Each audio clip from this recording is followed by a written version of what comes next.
30,000 rupees బడ్జెట్లో best value for money phone అయితే చెప్తా. మీ దగ్గర డెబిట్ కార్డ్ అయితే ఉంటుంది 31,000కి అయితే వస్తుంది ఫోన్ అయితే మీకైతే.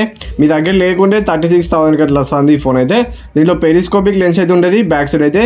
ఈ ఫోన్ వచ్చేసి మీకు అయితే వివో T4 అల్ట్రా. దీంట్లో డిజైన్ అయితే నెక్స్ట్ లెవెల్ అయితే ఉంటుంది. బ్యాక్ సైడ్ డిజైన్ అయితే ప్రీమియం డిజైన్ అయితే ఇచ్చిల్లు. కెమెరా పర్ఫార్మెన్స్ అయితే ఈ ఫోన్లో మీకు అయితే నెక్స్ట్ లెవెల్ ఉంటుంది. గేమింగ్ పర్ఫార్మెన్స్ కూడా మీకు అయితే నెక్స్ట్ లెవెల్ అయితే ఉంటుంది ఈ ఫోన్లో. గేమ్స్ కూడా ఆడుకోవచ్చు. పవర్ఫుల్ ప్రొసెసర్ అయితే ఇచ్చింది ఈ ఫోన్లో. మెయిన్ అయితే బ్యాక్ సైడ్ డిజైన్ అయితే నెక్స్ట్ లెవెల్ అనిపించింది. ఈ ఫోన్ వెయిట్ వచ్చేసి మీకు అయితే 192 గ్రామ్స్ అయితే ఉన్నది.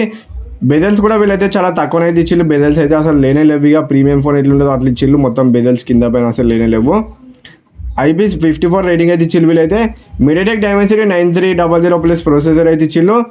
ఫన్ టచ్ OS 15 మీద రన్ అవుతుంది. ఇప్పుడైతే ఒరిజినల్ OS 6 అయితే వచ్చేసింది మీకు అయితే. దీంట్లో UFS 3.1 స్టోరేజ్ అయితే ఇచ్చిల్లు. డే టు డే లైఫ్లో చాలా ఫాస్ట్ అయితే ఉంటుంది మీకు అయితే. ఫోన్ అయితే యూజ్ చేసేటప్పుడు అయితే 3.1 ఇచ్చిల్లు. దీంట్లో 2.2 ఇస్తే కొంచెం స్లో అయితే ఉంది, కానీ 3.1 ఇచ్చిల్లు కాబట్టి ఎటువంటి ప్రాబ్లం అయితే ఉండదు. BGM అయితే ప్రజెంట్ అయితే మీకు 90 FPS హ్యాండిల్ అయితే చేస్తుంది. దీంట్లో గేమింగ్ ఎక్స్పీరియన్స్ కూడా బాగానే ఉంటుంది. 120 కూడా కేపబుల్ చేస్తారు, కానీ 120 FPS అయితే వీళ్ళైతే అన్లాక్ చేయలే. ఫ్యూచర్లో అన్లాక్ చేయొచ్చు మరి వీళ్ళైతే. ఒరిజినల్ 6 అప్డేట్ చేసిన తర్వాత మీకైతే ఇంకా 2 years Android updates, 3 years security updates అయితే మిగులుతాయి ఈ ఫోన్లో.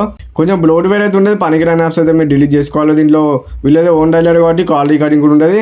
దీంట్లో డిస్ప్లే అయితే 6.67 ఇంచెస్ 1.5K AMOLED డిస్ప్లే అయితే ఇచ్చిల్లు. డిస్ప్లే క్వాలిటీ అయితే నెక్స్ట్ లెవెల్ అయితే ఉన్నది. మిమ్మల్ని అయితే డిసప్పాయింట్మెంట్ అయితే డిస్ప్లే అయితే అంత మంచి డిస్ప్లే అయితే యూజ్ అయితే చేసిల్లు.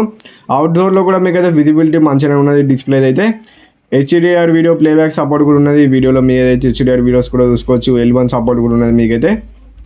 HDR వీడియోస్ కూడా మంచి డీటెయిల్స్ తోటి వస్తాయి. మంచి కలర్స్ అయితే చూపిస్తాను డిస్ప్లే అయితే. In display fingerprint sensor అయితే ఇచ్చిల్లు. In display fingerprint sensor కూడా మీకైతే క్యూగెన్ అయితే వర్క్ అయితే చేస్తుంది. ఎటువంటి డిలే కూడా లేదు.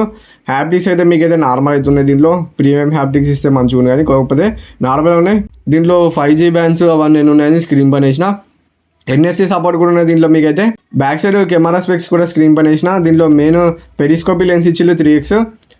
దానివల్ల మీకైతే ఫొటోస్ అయితే నెక్స్ట్ లెవెల్ వస్తాయి. జూమ్ చేసి తీసినప్పుడు 1xలో 2xలో అయితే డీటెయిల్స్ అయితే మీకైతే మంచిగా అయితే క్యాప్చర్ అయితే చేస్తుంది. కొన్ని అల్ట్రావైట్ శాంపుల్స్ కూడా వేసిన, కొన్ని 1x శాంపుల్ కూడా వేసిన. ఒకసారి ఫొటోస్ అయితే ఎట్లా వస్తాయి మీరు ఒకసారి చెక్ అయితే చేయండి. బ్యాక్ సైడ్ 4K 60 FPSలో వీడియోని అయితే రికార్డింగ్ అయితే చేయొచ్చు. వీడియో శాంపుల్ కూడా స్క్రీన్ పైన వేసిన. ఒకసారి ఎట్లా వస్తుంది ఏంటని మీరు అయితే చెక్ అయితే చేయండి. వీడియో కూడా మీకైతే డిసప్పాయింట్మెంట్ అయితే ఏది మంచిగా వస్తాయి. వీడియోస్ కూడా ఈ ఫోన్లో మీకైతే జూమ్ చేసి తీసినా కూడా మీకైతే డీటెయిల్స్ ఎట్లా వస్తాయి ఏంటని మీరు అయితే ఒకసారి చెక్ అయితే చేయండి. నాకైతే బాగానే అనిపించిన డీటెయిల్స్ అయితే. వీడియో క్వాలిటీ కూడా నాకైతే మంచిగానే అనిపించింది. దీంట్లో డ్యూయల్ స్టీరియో స్పీకర్స్ అయితే ఇచ్చిల్లు. స్పీకర్స్ క్వాలిటీ కూడా బాగున్నది. 5500 mAh బ్యాటరీ అయితే ఇచ్చిల్లు. ఇది ఈజీగా మీకైతే 6 నుంచి 7 అవర్స్ అయితే వస్తుంది ఈ ఫోన్ అయితే. మీరైతే ఎంత హెవీ యూజ్ అయితే చేసినా. 90W ఛార్జర్ అయితే ఇచ్చిల్లు. 45 నుంచి 50 మినిట్స్లో మీరైతే ఫుల్ ఛార్జ్ అయితే చేయొచ్చు ఫోన్ అయితే. ఒకసారి ఈ ఫోన్ అయితే చెక్ చేసి మీకు నచ్చినది అయితే ఈ ఫోన్ అయితే తీసుకోండి.